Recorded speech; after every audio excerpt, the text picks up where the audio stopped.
Facebook গতকালকে রাত্রে আমাদেরকে ইমেইলে রিপ্লাই দিয়েছে। ইউটিউব তারা লিখিতভাবে লম্বা একটা জবাব দিয়েছে ইমেইলে গতকালকে। আমরা পেছনেটা একটু পরে অফ করি। আমাদের ছোট্ট একটা উপস্থাপনা আছে যে আমরা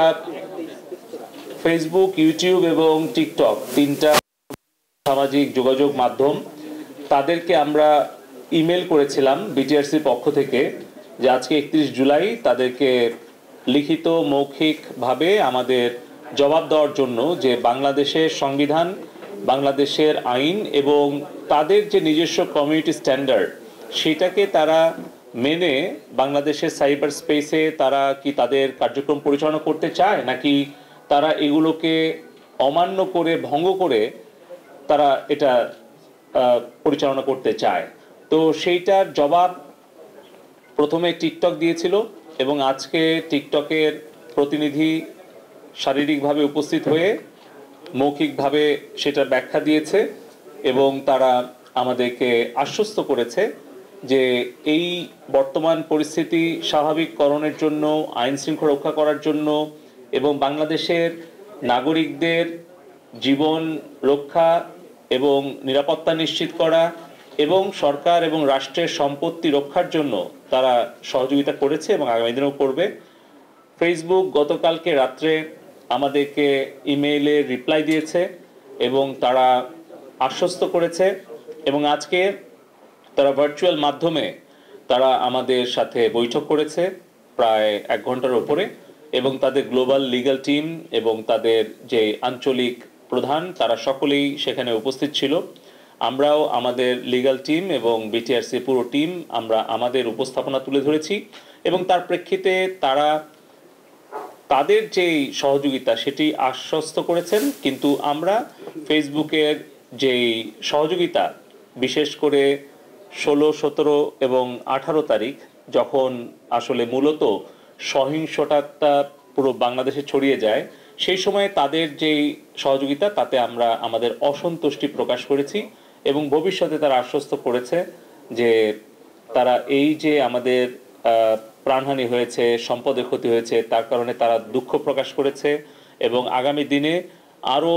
আন্তরিকতার সাথে কাজ করবে এবং তাদের যে রিসোর্স ফ্যাক্ট চেকিং কিংবা তাদের এআই টুল ব্যবহার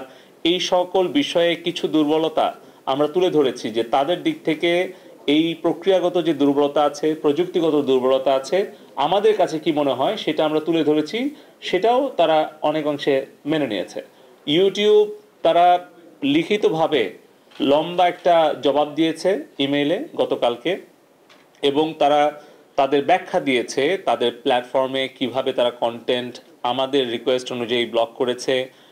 কন্টেন্ট টেকডাউন করেছে, কিন্তু তাদের চ্যানেলগুলো ব্লক করার ব্যাপারে তাদের ভিন্ন একটু স্ট্র্যাটেজি আছে। সেগুলো তারা বিস্তারিত ব্যাখ্যা দিয়ে তারা বলেছে যে আগামীতে তারা আরও ঘনিষ্ঠভাবে কাজ করবে এবং সামনাসামনি তারা আরেকটি বৈঠকের জন্য আরেকটা তারিখ চেয়েছে, কিন্তু লিখিতভাবে তারা বিস্তারিত বর্ণনা করেছে। তো আমরা যেগুলো তুলে ধরেছিলাম আমাদের বৈঠকে সেটা আমি আপনাদেরকে সংক্ষিপ্তভাবে ইউটিউবে যে বিষয়গুলো আমরা আজকে তুলে ধরেছিলাম সেটা আমি উল্লেখ করতে চাচ্ছি।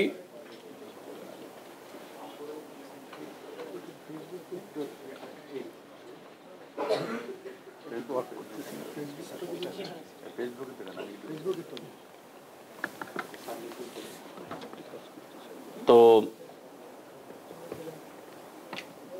আমরা এখানে এই যে ধ্বংসাত্মক কাজ যেগুলো 16, 17, 18, 19 তারিখে দেশব্যাপী হয়েছে সেগুলো আমরা তুলে ধরেছি এবং তার প্রেক্ষিতে তাদেরকে আমরা একটা তথ্য উপাত্তগুলো আমরা তুলে ধরেছি যে কিভাবে আসলে এই যে কন্টেন্টগুলোকে ছড়িয়ে দেওয়া হয়েছে এবং অর্থ খরচ করে দেশ থেকে এবং বিদেশ থেকে কিছু কিছু কন্টেন্টটাকে উস্কানি দেওয়ার জন্য, মিথ্যা গুজবটাকে ছড়িয়ে দেওয়ার জন্য এভাবে আসলে আপনারা দেখছেন যে ঠিক 15, 16, 17, 18 কিভাবে এটাকে ছড়িয়ে দেওয়া হয়েছে। আবার যখন আমরা ইন্টারনেটটা আবার স্বাভাবিক গতিতে ফিরে পেলাম, তারপর আবার এটাকে শুরু করা হয়েছে। সো এটা একটা কন্টিনিউয়াস প্রসেস। আমরা চেয়েছি তাদের কাছ থেকে এটা যেন তারা একসাথে মিলে কাজ করে। তো এই বিষয়গুলো নিয়ে তারা আমাদের সাথে একমত পোষণ করেছে যে তাদের যে এআই সিস্টেম কিংবা তাদের যে human intervention, fact checking system, এগুলো যাতে আর কি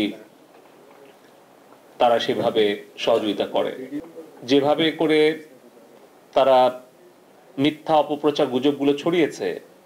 এবং আমাদের বেশ কিছু মূলধারা গণমাধ্যমের লোগো ব্যবহার করে অথবা একটু পরিবর্তন করে তারা কিন্তু বিভিন্ন ধরনের ফেক আইডি ইউজ করেছে, অ্যাকাউন্ট ইউজ করেছে এবং সেভাবে এটাকে ছড়িয়ে দেওয়ার চেষ্টা করেছে, সেগুলো আমরা তুলে ধরেছি।